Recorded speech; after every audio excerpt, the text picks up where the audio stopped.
मैं धर्मेंद्र आप सबका अपने धर्मेंद्र मैथ्स चैनल में स्वागत करता हूं। दोस्तों, आज हम लोग नंबर सिस्टम चैप्टर लेकर के आए हुए हैं, जिसमें आपके बहुत सारे डिमांड थे कि सीटेट को लेकर के सर कोई वीडियो बनाइए। तो नंबर सिस्टम दोस्तों सीटेट के लिए बहुत ही इंपॉर्टेंट होते हैं और लगभग यहाँ से 2 से 3 क्वेश्चन देखने को मिलते हैं। तो दोस्तों, आज आप अपनी कॉपी में लिख लें सबसे पहला चैप्टर जो है वो नंबर जो दिया है सीटेट के सिलेबस में, तो नंबर सिस्टम टॉपिक लगा लें अपने कॉपी में। और आज हम लोग नंबर सिस्टम के बारे में बात करेंगे। नंबर सिस्टम, तो दोस्तों कितने डिफरेंट डिफरेंट टाइप के नंबर होते हैं इनके बारे में हम लोग आज बात करेंगे। तो शुरुआत करते हैं हम लोग नंबर सिस्टम में। सबसे पहले हम लोग बात करते हैं वो डिजिट होता है, अंक होता है। तो डिजिट आप जाने कि भाई मैथ की जो शुरुआत होती है, शुरुआती जो हम लोग बातें करते हैं वो डिजिट के बारे में बात करते हैं, यानी अंक के बारे में बात करते हैं। यानी अगर कोई सिंगल डिजिट है, सिंगल डिजिट का मतलब 1, 5, 7, ये सब क्या है, सिंगल है, तो इनको हम लोग डिजिट कहते हैं। मतलब सिंगल अगर नंबर हो तो हम उन्हें डिजिट कहते हैं। तो आपसे कह सकते हैं कि 0 से लेके 9 तक की सभी संख्याएं अंक कहलाती हैं। 0 से 9 तक की सभी संख्याएं क्या कहलाती है, अंक कहलाती हैं। और इनकी टोटल जो संख्या होती है, आप लिख लें 0 से 9 तक की सभी संख्याओं को अंक कहा जाता है। और इनकी जो टोटल संख्या होती है, इनकी कुल संख्या जो होती है वो 10 होती है। इनकी कुल संख्या कितनी होती है, 10 होती है। आप देखेंगे तो 0, 1, 2, 3, 4, 5, 6, 7, 8, 9, इनको गिनेंगे तो 0 से 9, 1 से 9 तक 9 हो गया, और 0 को ले लेंगे तो 10 हो जाएंगे।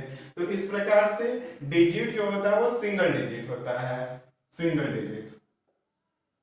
इसी के बाद बारी आएगी हमारी, इसके बाद नंबर की संख्या की, NUMBER, संख्या। ये नंबर क्या होते हैं दोस्तों, तो जब 2 या 2 से अधिक अंक, जब 2 या 2 से अधिक अंक आपस में समूह बना के लिखे जाते हैं तो उन्हें हम क्या कहने लगते हैं दोस्तों, तो हम लोग संख्या कहने लगेंगे। जब 2 या 2 से अधिक अंक आपस में समूह में लिखे होते हैं तो उन्हें हम संख्या कहते हैं। यानी 31 ये क्या है, संख्या है। 312 ये क्या है, संख्या है। 1000 ये क्या है, संख्या है।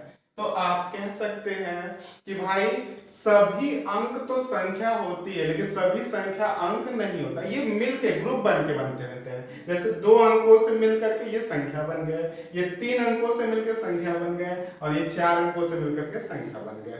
तो भाई 2 या 2 से अधिक, यहाँ पे तो सिंगल होंगे, 1, 2, 3, 4, 5, 6, 7, 8 और 9। तो ये क्या है, ये अंक है, ये अंक कहे जाएंगे। और जबकि जब 2 या 2 से अधिक अंक आपस में समूह बना के लिखे जाएं तो इन्हें संख्या कहते हैं। इन्हें क्या कहेंगे दोस्तों, संख्या कहेंगे। इसके बाद हम लोग का नेक्स्ट हेडिंग रहेगा प्राकृतिक संख्या, नेचुरल नंबर। प्राकृतिक संख्या या प्राकृतिक संख्या, आप नेचुरल नंबर हेडिंग लगा लें कि नेचुरल नंबर क्या होता है। नेचुरल नंबर क्या होता है दोस्तों, मैं इस चैप्टर को कंप्लीट कराने के बाद इससे रिलेटेड लगभग 40 से 50 क्वेश्चन जो दूंगा वो एग्जाम में एकदम उन्हीं 40-50 क्वेश्चनों में कहीं ना कहीं आपके 2-3 क्वेश्चन फंस जाएंगे आराम से। तो दोस्तों 40 क्वेश्चन या 50 क्वेश्चन का मैं इसके बाद कराऊंगा, तो बहुत ही ध्यान से पढ़िए और 40-50 क्वेश्चन जो भी मैं दूं उसको आपको 100% सही करना है, ठीक है, जिससे कि 3 नंबर या 4 नंबर आपका क्या हो जाए, कंफर्म हो जाए। तो नेचुरल नंबर यानी प्राकृतिक संख्या क्या होती है कि गिनती की सभी संख्या, गिनती की सभी संख्या, मतलब 1, 2, 3, 4, 10 लाख, 10 लाख, करोड़। तो दोस्तों ऐसी संख्या जिससे किसी वस्तु को गिना जा सके उन्हें ही प्राकृतिक संख्या कहते हैं, उन्हें ही नेचुरल कहते हैं। नेचुरल नंबर ये क्या होते हैं, 713, 1000, ये पॉइंट में हम लोग या फ्रैक्शन में नहीं लेंगे, यानी 3.5 ये प्राकृतिक संख्या नहीं होगी। 5/7 ये सब प्राकृतिक संख्या नहीं होगी। मतलब ऐसी संख्याएं जिससे किसी वस्तु को गिना चाहिए, जैसे 10 वस्तु, 12 वस्तु, 4.5 वस्तु, कोई मतलब नहीं है। तो ऐसी कोई नंबर जिससे किसी वस्तु को गिना जा सके उन्हीं को हम लोग प्राकृतिक संख्या कहते हैं, नेचुरल नंबर कहते हैं। ठीक है, तो नेचुरल नंबर सबसे छोटी जो प्राकृतिक संख्या होती है, ये सब आपके एग्जाम में पूछा जाएगा दोस्तों। सबसे छोटी प्राकृतिक संख्या कितनी होती है? तो सबसे छोटी प्राकृतिक संख्या जो होती है वो दोस्तों गिना, सबसे छोटी वस्तु क्या हो जाएगी? एक वस्तु हो जाएगी, जीरो नहीं होगा। क्या होगा? सबसे छोटी जो प्राकृतिक संख्या होती है, जब सबसे छोटा नेचुरल नंबर होगा वो कितना होता है? जीरो होता है। इसी के बाद अब नेक्स्ट हेडिंग लगा ले, होल नंबर, पूर्ण संख्या। नेक्स्ट हेडिंग लगा ले, पूर्ण संख्या।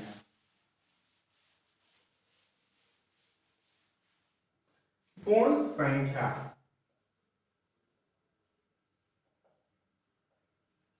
Whole number. ये होल नंबर क्या होता है दोस्तों? तो भाई ऐसी संख्या जब प्राकृतिक संख्याओं के परिवार में, जब प्राकृतिक संख्याओं के परिवार में शून्य को शामिल कर लिया जाए तो वह पूर्ण संख्या कहलाती है। जब प्राकृतिक संख्याओं के परिवार में, यानी प्राकृतिक संख्या कहां से शुरू था? एक से शुरू था, 1 2 3 4, ये सब प्राकृतिक संख्याएं थी, डॉट डॉट डॉट। तो प्राकृतिक संख्याओं के परिवार में जब शून्य को शामिल कर लिया जाए, शून्य को शामिल कर लिया जाए तो ये पूर्ण संख्या कहलाती है, यानी होल नंबर कहलाता है। और आपसे पूछा जाएगा कि सबसे छोटा पूर्ण संख्या क्या होता है, यानी सबसे छोटी स्मॉलेस्ट आपका होल नंबर क्या होगी? तो सबसे छोटी जो पूर्ण संख्या होगी वो आपकी यहाँ पे जीरो होगी। कितने होंगे दोस्तों? जीरो होगी। सबसे छोटी प्राकृतिक संख्या पूछे तो एक होगा, सबसे छोटी पूर्ण संख्या होल नंबर पूछे तो वो आपका जीरो होगा। इसी के बाद पूर्ण संख्या से ही नाम बन के पड़ता है पूर्णांक संख्या। पूर्ण संख्या से ही आपका एक और नाम बनेगा पूर्णांक संख्या। आप इंटीजर नंबर, इंटीजर नंबर, ये क्या होता है दोस्तों? तो इंटीजर नंबर क्या होता है, पूर्णांक संख्या क्या होता है? तो आप जाने कि पूर्णांक संख्या वह संख्या है जब किसी पूर्ण संख्या को, यानी जब किसी पूर्ण संख्या को आप धनात्मक और ऋणात्मक चिन्ह के साथ लिखते हैं। जब से धनात्मक चिन्ह के साथ लिखने लगे इसको, धनात्मक चिन्ह के साथ, तो दोस्तों और ऋणात्मक चिन्ह के साथ, ऋणात्मक चिन्ह के साथ, ऋणात्मक चिन्ह के साथ। तो दोस्तों आपसे अगर पूछ लिया जाए कि पूर्णांक संख्या क्या होती है, इंटीजर नंबर क्या होता है, तो आप कहेंगे कि ऐसी पूर्ण संख्या जिसमें धनात्मक और ऋणात्मक चिन्ह के साथ लिखे जाएं उन्हें ही हम लोग पूर्ण संख्या कहते हैं, पूर्णांक संख्या कहते हैं। और आप जाने कि जो धनात्मक होता है उसको पॉजिटिव इंटीजर कहेंगे, पॉजिटिव इंटीजर यानी धनात्मक पूर्णांक, धनात्मक पूर्णांक होंगे। और आप जाने कि जो आपके निगेटिव के साथ लिखे हुए हैं, यानी जिनके आगे निगेटिव लिखा हुआ है, ये होगा आपका निगेटिव इंटीजर होंगे। क्या होंगे? निगेटिव इंटीजर होंगे, जिसे हम लोग ऋणात्मक पूर्णांक पर कहेंगे, ऋणात्मक पूर्णांक कहेंगे। और दोस्तों यहाँ पे अगर पूछ लिया जाए कि सबसे बड़ा धनात्मक पूर्णांक क्या है, तो हम इसकी जानकारी नहीं बता पाएंगे क्योंकि ये अंश और अंत होता है। आगे सबसे बड़ा धनात्मक पूर्णांक पूछे या सबसे छोटा धनात्मक पूर्णांक पूछे, इसके बारे में हम लोग जानकारी नहीं दे सकते। हम लोग नहीं बता सकते कि भाई पूर्ण संख्या तो बता सकते हैं, पूर्ण संख्या क्या होती है, तो सबसे छोटी पूर्ण संख्या तो जीरो होती है, लेकिन पूर्णांक नाम में थोड़ा सा आगे क लगा हुआ है, इंटीजर नंबर होता है, तो इसमें सबसे बड़ा और सबसे छोटा पूर्णांक हम लोग नहीं बता सकते। आगे बढ़ते हैं, नेक्स्ट आगे हम लोग जानेंगे कि भाई क्या होगा। अब हम लोगों का सम संख्या होती है और विषम संख्या होती है। आप जानते हैं इसके बारे में, फिर भी मैं एक बार थोड़ा सा आपका सरसरी निगाह से एक बार फिर से करा देता हूं, जिससे कि आपको दिमाग में फिर से बन जाए। ये तो लगभग सभी लोग जानते हैं, है ना। सम संख्या, इवन नंबर, सम संख्या यानी इवन नंबर, इवन नंबर। तो दोस्तों ऐसी संख्याएं जो दो से पूरी तरह से विभाजित हो जाए, ऐसी संख्याएं जो दो से पूरी तरह से विभाजित हो जाए, जैसे 2 4 6, मतलब उनको भाग देने पर कुछ भी रिमाइंडर ना बचे, रिमाइंडर मतलब शेष आपका कुछ भी ना बचे, उन्हीं को हम लोग सम संख्या कह देते हैं। यानी ये दो से पूरी तरह से विभक्त होता है, और दो से विभक्त होने का मतलब ये है कि भाई वो संख्या 712 1000 भी हो सकती हैं, 500 आपका 8 भी हो सकता है। तो भाई ऐसी संख्याएं जो दो से पूरी तरह से विभक्त हो जाए उन्हें सम संख्या कहेंगे। इसी प्रकार से विषम संख्या, ऑड नंबर, विषम संख्या, ऑड नंबर। तो भाई विषम संख्या क्या होती है?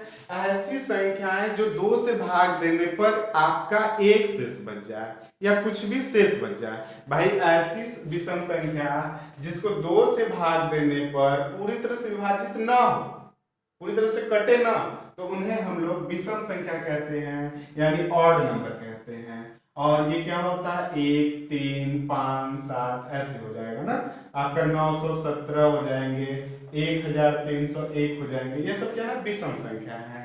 तो आपसे अगर पूछा जाए कि सबसे छोटी सम संख्या क्या होती है, तो आप जवाब देंगे सबसे छोटी सम संख्या 2 होती है। सबसे छोटी सम संख्या कितनी होती है? सबसे छोटा इवन नंबर कितना होगा? तो 2 होगा। जबकि आपसे पूछा जाए सबसे छोटी विषम संख्या क्या होगी, तो सबसे छोटी विषम संख्या जो होती है वो 1 होती है। ठीक है, इसके बाद आते हैं आपका, आगे बढ़ते हैं, भाज्य संख्या। भाज्य संख्या, भाज्य संख्या, composite number, composite number, composite number. ये क्या होता है दोस्तों? ऐसी कोई संख्या जिसके कम से कम 3 फैक्टर हो, ऐसी संख्या जिसके कम से कम 3 फैक्टर हो, तो वही हमारी भाज्य संख्या कहलाती है। कहने का मतलब ये है कि भाई एक के कितने फैक्टर होंगे साहब? ये एक से एक होंगे, एक ही फैक्टर होगा। दो के कितने फैक्टर होंगे? एक होंगे और दो होंगे। तीन के कितने फैक्टर होंगे? एक होंगे और तीन होंगे।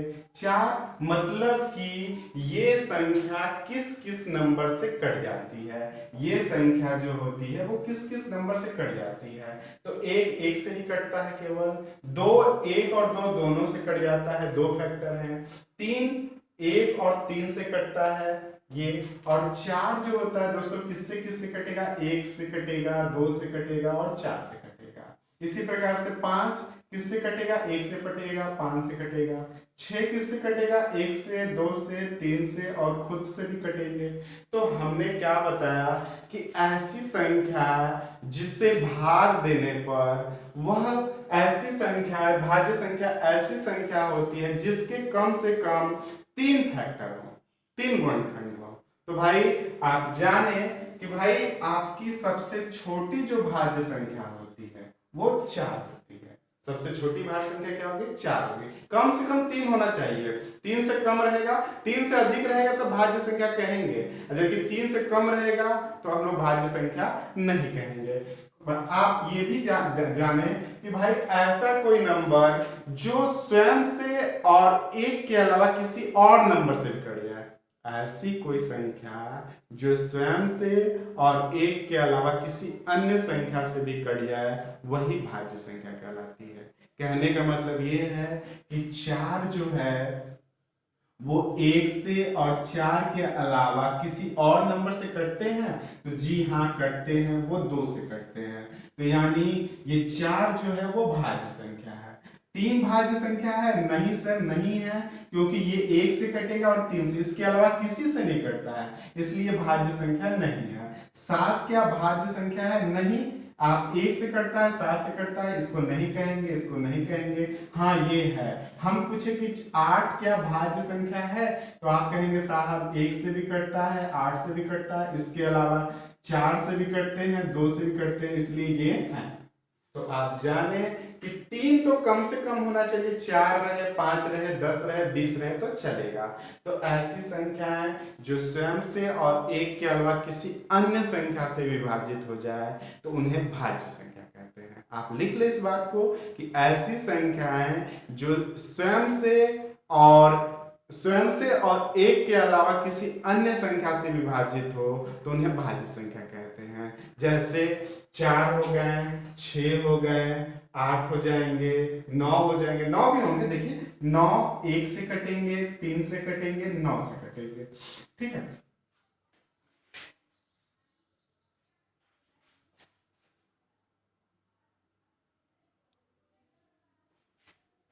अच्छा अच्छा, तो मुझे ये दिखाई नहीं दे रहा था। अच्छा कोई नहीं, मैं थोड़ा सा मेंटेन कर लूँ।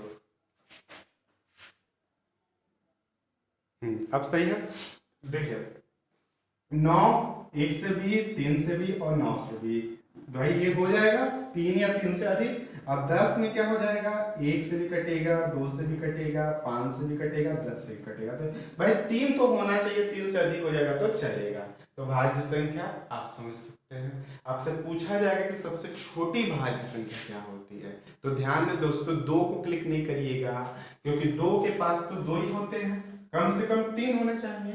तो सबसे छोटी भाज्य संख्या जो होती है वो 4 होती है। सबसे छोटी भाज्य संख्या, कंपोजिट नंबर 4 होती है। इसी के बाद आगे आते हैं अभाज्य संख्या की तरफ। अभाज्य संख्या बहुत ही इंपॉर्टेंट है दोस्तों।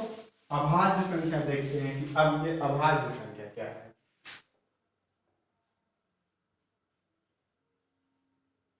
अभाज्य संख्या प्राइम नंबर।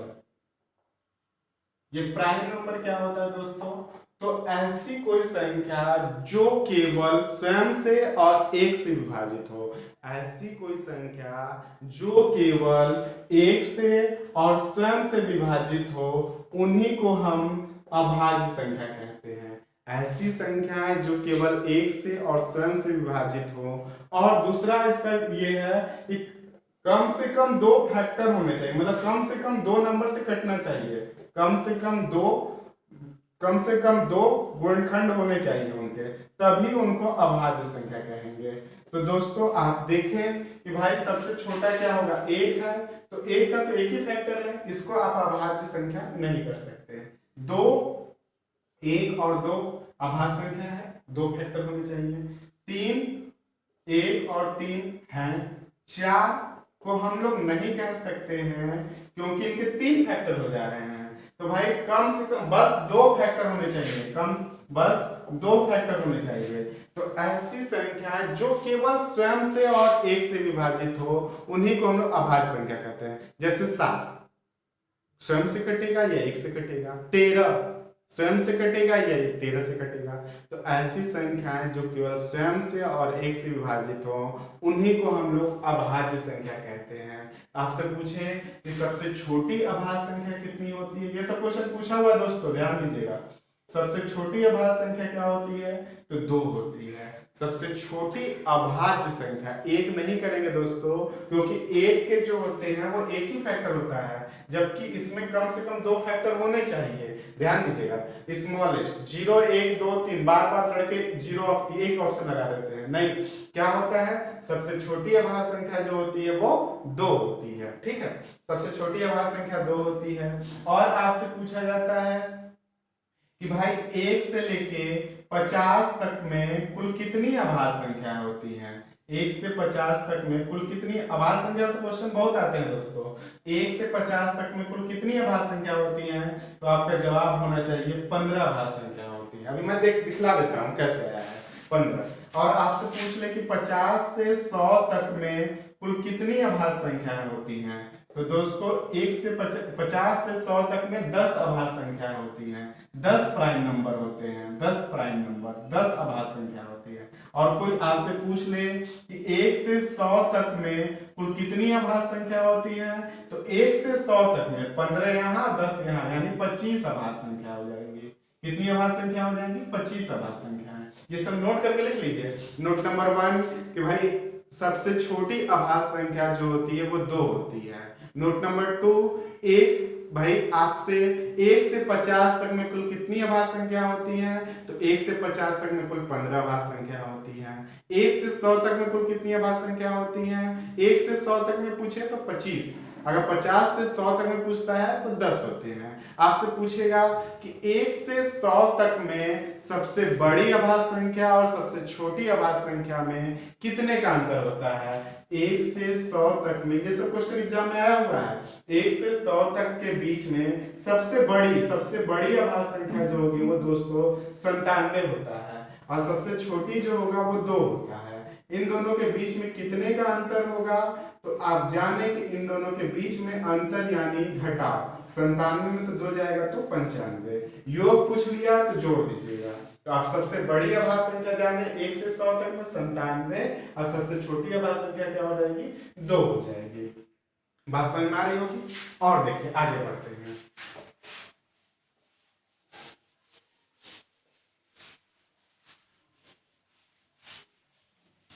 बता दो क्या 1 से 50 तक में कौन कौन सी अभाज्य संख्या आती है? आपसे कल पूछता है 1 से 50 तक में कौन कौन सी अभाज्य संख्या होंगी? तो दोस्तों 2 हो जाएंगे, 3 होंगे, 5 होंगे, 7 होंगे, 11, 9 नहीं, 9 तो सब 3 से भी कट जाता है, इसलिए 9 को अभाज्य संख्या नहीं कहेंगे।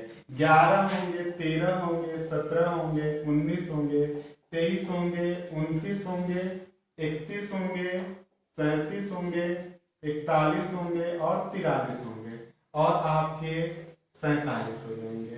तो इस प्रकार से आप देख सकते हैं कि 1 से 50 तक में कुल 15 अभाज्य संख्या होती होंगी। 1 2 3 4 5 6 7 8 9 10 11 12 13 14 15, यानी आप जाने कि 1 से 50 तक में कुल कितनी अभाज्य संख्या होती हैं? तो 15 अभाज्य संख्या होती हैं। आपसे पूछ ले कि 50 से 100 तक में 50 से 100 तक में कितनी अभाज्य संख्या होती है? तो आप लिखें 53 होंगे, 59 होंगे, 61 होंगे, 67 होंगे, आपके 71 होंगे, 73 होंगे, 79 होंगे, 83 होंगे, 89 होंगे, 97 होंगे। तो दोस्तों आप देख पाए कि 50 से 100 तक में 1 2 3 4 5 6 7 8 9 10 कितनी अभाज्य संख्या होगी? 10 हो गई। ये संख्या किसी से नहीं कटेंगी, कटेंगी तो स्वयं से और 1 से, तो इन्हीं को हम लोग क्या कहते हैं? अभाज्य संख्या। समझ बात को? और आपसे पूछ ले कि भाई इसमें आपसे और भी पूछे जाते हैं, अभाज्य संख्याएं 3 प्रकार के होते हैं। अभाज्य संख्याएं 3 प्रकार के होते हैं, लेकिन आपको 2 ही पढ़ने हैं। अभाज्य संख्या जो होती है वो एक होती है सहअभाज्य संख्या, सहअभाज्य संख्या, या कहीं कहीं आपका सहअभाज्य संख्या लिखा रहेगा, सहअभाज्य संख्या। तो मतलब कि ऐसा कोई 2 या 2 से अधिक अंकों का समूह जो आपस में कट नहीं रहे हो, यानी जिनका मौसा 1 हो। जैसे आप कह सकते हैं कि 4 और 7 ये आपस में कट नहीं रहे हैं। जरूरी नहीं कि उसमें कोई दोनों अभाज्य संख्याएं हो, लेकिन ये ध्यान होना चाहिए कि भाई आपका ये संख्या आपस में कट नहीं रहे हो। जैसे 3 5 7 अभाज्य संख्या है, सहअभाज्य संख्या है। आप 5 10 13 कर लें, आपस में अगर कट नहीं रहे, पूरा कटना चाहिए, ग्रुप पूरा कटना चाहिए। तो 5 10 कटने से आप नहीं कर सकते, पूरा कटना चाहिए, ये सहअभाज्य संख्या। और एक होता है अभाज्य युग्म, अभाज्य युग्म। तो अभाज्य युग्म क्या होता है? ट्विन प्राइम नंबर, बहुत ही इंपॉर्टेंट। ट्विन प्राइम नंबर जब 2 प्राइम नंबरों के बीच में 2 का अंतर हो, जब 2 प्राइम नंबर के बीच में 2 का अंतर हो तो उन्हें ट्विन प्राइम नंबर कहते हैं। जैसे आप देख पाएंगे कि 3 और 5 ये ट्विन प्राइम नंबर है। जब 2 प्राइम नंबरों के बीच में 2 का अंतर हो तो उन्हें हम लोग ट्विन प्राइम नंबर कहते हैं, अभाज्य युग्म कहते हैं। 3 5 2 3 3 5 भी हो जाएंगे, 3 5 हो गए, 5 7 भी होंगे, और क्या होंगे दोस्तों? 11 13 भी होंगे, और आपके 17 19 होंगे भाई। और क्या होंगे? और बताइए, ऊपर से देख के ही बताइए कितने होंगे आपके। और कहां से मिलेंगे? नहीं मिलेंगे, नहीं मिलेंगे, यहां मिल रहे हैं 59 और 61, 59 और 61। और कहीं मिलेंगे 71 और 73, 71 और 73। और कहाँ मिलेंगे? नहीं मिलेंगे। तो दोस्तों आपसे एग्जाम में ये भी पूछा गया है कि 1 से 100 तक में कुल कितने ट्विन प्राइम नंबर होते हैं? 1 से 100 तक में कितने जोड़े ट्विन प्राइम नंबर होते हैं? तो ध्यान दें, 1 2 3 4 5 और 6। कितने ट्विन प्राइम नंबर होंगे? 1 2 3 4 5 और 6। 6 ट्विन प्राइम नंबर होते हैं। समझ बात को? आगे आते हैं। आपसे मान लीजिए कभी कभी ऐसे भी क्वेश्चन कहेंगे कि निम्न में से कौन सी अभाज्य संख्या है? निम्न में से कौन सी अभाज्य संख्या? ऐसे भी क्वेश्चन पूछेगा। तो अभी मैं एक्सरसाइज उसको कराऊंगा। आगे बढ़ते हैं। अभाज्य संख्या की बात हो गया, सभाज्य संख्या भी हो गया और अभाज्य युग्मी हो गया। इसके बाद हम लोग पढ़ते हैं दोस्तों परिमेय संख्या। परिमेय संख्या जिसे हम लोग रैशनल नंबर के नाम से जानेंगे। Rational number. ये रैशनल नंबर क्या होता है दोस्तों? परिमेय संख्या क्या होती है? तो परिमेय संख्या ऐसी संख्या है जिन्हें p बटे q के फॉर्म में लिखा जा सके। p बटे q के फॉर्म में लिखा जा सके। ऐसी संख्याएं जिन्हें p बटे q के फॉर्म में लिखा जा सके उन्हें हम लोग परिमेय संख्या कहते हैं। लेकिन q equal to not zero. भाई q का मान जीरो नहीं होना चाहिए। आप जाने कि अगर q का मान अगर जीरो हो जाएगा यहाँ पे, मतलब हर अगर किसी का जीरो होता है और जीरो से किसी संख्या को आप भाग देंगे तो वो आपका इनफाइनाइट आंसर आने लगेगा। तो भाई आप ये बात ध्यान देंगे कि q की जगह जीरो नहीं होना चाहिए। उदाहरण अगर लें तो 22/7, 3/5, 7/9, 7/9, 9/13, 13/17 ऐसी संख्या है। ऐसी संख्या को हम लोग क्या कहेंगे? आपका परिमेय संख्या कहेंगे, यानी रैशनल नंबर कहेंगे।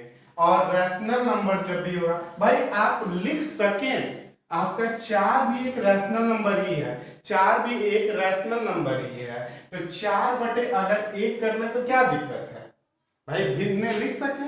आप -3/7 लिख ले, ये भी रैशनल नंबर है। -3 भी क्या है? एक रैशनल नंबर ही होगा। समझ है बात को?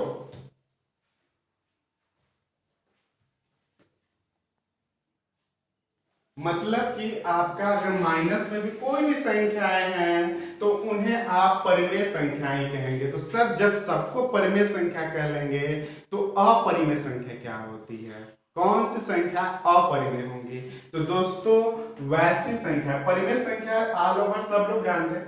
अपरिमेय संख्या कौन सी होती है? जो रूट में हो। ऐसी संख्या है जो अंडर रूट में हो, इन्हीं को हम लोग अपरिमेय संख्या कहते हैं। अपरिमेय संख्या है। अपरिमेय संख्या क्या होती है? जिन्हें p बटे q के रूप में न लिखा जा सके। इन्हें लिखा जा सके, जबकि ऐसी संख्याओं को आप p बटे q के फॉर्म में नहीं लिख पाएंगे। इन्हें अपरिमेय संख्या कहते हैं। कोई भी संख्या है आप जिसका वर्गमूल न निकल पा रहा हो वो अपरिमेय संख्या है। 7। भाई इसको जब आप सॉल्व करने जाएंगे तो इनकी जो वैल्यू आती है 2.समथिंग एक पूरी तरह से कटता ही नहीं है। तो जब पूरी तरह से कटेगा ही नहीं तो आप इनको p बटे q के रूप में नहीं लिख सकते हैं, यानी √7 हो जाएंगे, √11 हो जाएंगे। तो आप ऐसी संख्याएं जिन्हें p बटे q के रूप में न लिखा जा सके, आप लिख लें मेरे डिफिनेशन को। ऐसी संख्याएं जिन्हें p बटे q के रूप में न लिखा जा सके उन्हें अपरिमेय संख्या कहते हैं। अगर लिखा जा सके तो परिमेय संख्या कहते हैं, ना लिखा जा सके तो अपरिमेय। ये रैशनल और ये इरेशनल, ये जो होता है वो इरेशनल नंबर होते हैं। इरेशनल नंबर होते हैं तो इन्हें आप इरेशनल नंबर कहेंगे। इनके बाद एक संख्या आती है काल्पनिक संख्या, इमेजिनरी नंबर। इनके बाद एक संख्या आएंगी जिसे हम लोग इमेजिनरी नंबर के नाम से जानेंगे, काल्पनिक संख्या। भाई काल्पनिक संख्या क्या होती है? इमेजिनरी नंबर क्या होता है? इमेजिन करना, इमेजिनरी नंबर। इमेजिनरी नंबर क्या होता है दोस्तों? यानी काल्पनिक संख्या क्या होती है? तो काल्पनिक संख्या वह संख्या होती है जिसकी मात्र कल्पना की जा सके, वास्तविकता में इसका कोई मान नहीं होता है। जैसे हम लोग सलमान खान और कैटरीना कैफ के सपने देखते हैं तो भाई वो क्या है, कल्पना है हमारे लिए।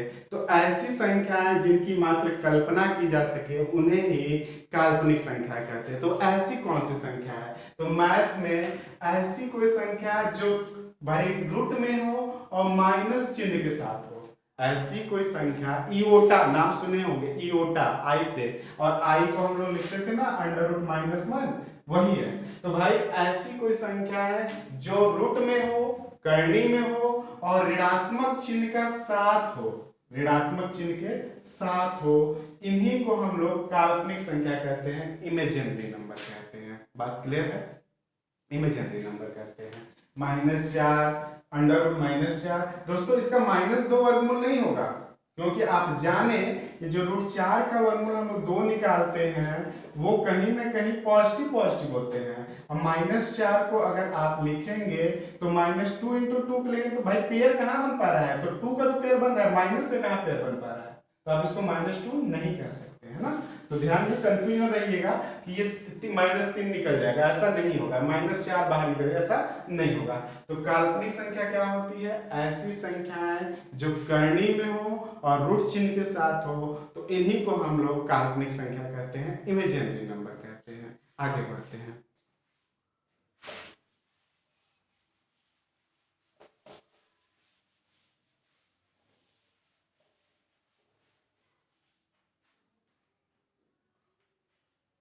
आगे बढ़ते हैं दोस्तों। तो आपका एक स्थानीय मान होता है, एक स्थानीय मान होता है जिसे हम लोग प्लेस वैल्यू के नाम से जानते हैं, प्लेस वैल्यू।